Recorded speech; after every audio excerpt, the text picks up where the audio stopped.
Hello! So this is the other 172, the one that I had prior to the auction one. It's tied down outside at the moment, but usually it lives in a hangar. This was actually the very first 172 I ever flew, about 10 years before I bought it. It's a P model, 1980 or 81, and been very well looked after by the lady that I bought it off, a good friend of mine, Leonie.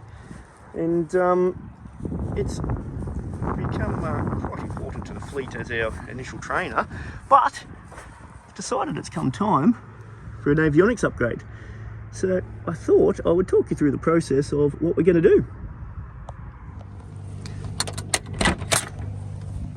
So the current panel, it is neat and tidy, it's been well looked after, but I just want some more usable equipment in it and to turn it IFR again so that we can do single engine instrument training in it.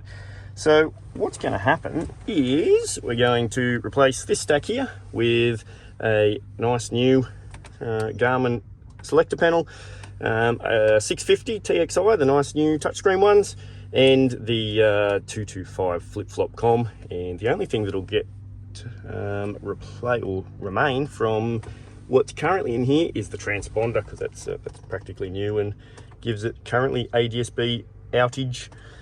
The whole panel is going to get replaced as well, just to make it look nice and neat.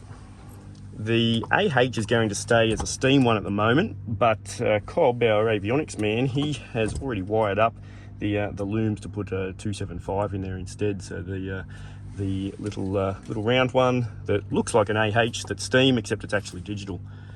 So very excited for it, and hopefully it'll bring the 172P into the modern era of avionics. How exciting!